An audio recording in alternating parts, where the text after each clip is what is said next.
মিম ছিল গ্রামের এক মেধাবী মেয়ে, ক্লাস 7-এর ছাত্রী, পড়াশোনার সবসময় প্রথম।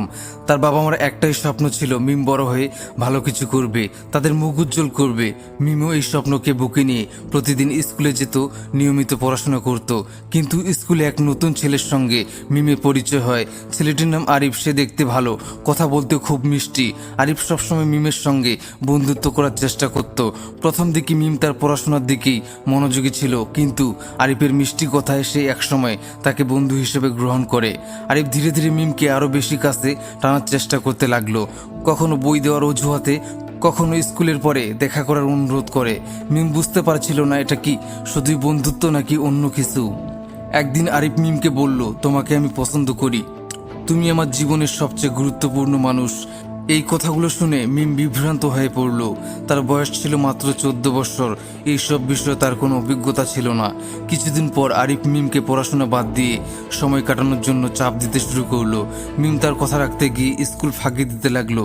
সে বুঝতে পারছিল না তার জীবন ধীরে ধীরে ভুল পথে চলে যাচ্ছে। একদিন আরিফ তাকে শহরের একটি জায়গায় নিয়ে গেল এবং বলল, তুমি যদি আমাকে ভালোবাসো তবে আমার জন্য এই কাজটি করবে।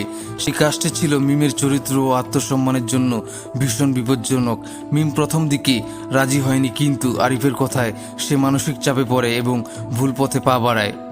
এরপর থেকে মিমের জীবন এক অন্ধকার পথে চলতে শুরু করে।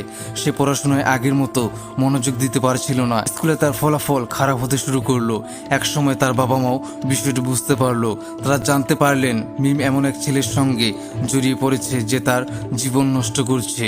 মিমের বাবা মা তাকে বোঝানোর চেষ্টা করলেন, কিন্তু তখন পর্যন্ত আরিফ তার উপর এমন প্রভাব ফেলেছিল যে মিম তাদের কোনো কথা শুনেনি।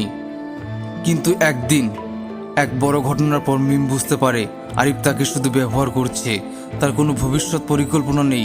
আরিফ তাকে তার পরিবার, পড়াশোনা এবং সম্মান থেকে দূরে সরিয়ে দিয়েছে। মিম নিজেকে নিয়ে আবার ভাবতে শুরু করলো। সে বুঝতে পারলো তার জীবন এখনো শেষ হয়নি।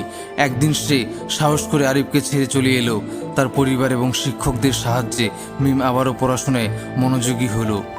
মিমের মতো অনেক মেয়ের জীবন ভুল মানুষের কারণে বিপদগামী হয়, তবে তারা যদি সঠিক সময়ে সচেতন হয় এবং পরিবার ও সমাজ তাদের পাশে দাঁড়ায়, তাহলে তারা আবারও সঠিক পথে ফিরে আসতে পারে।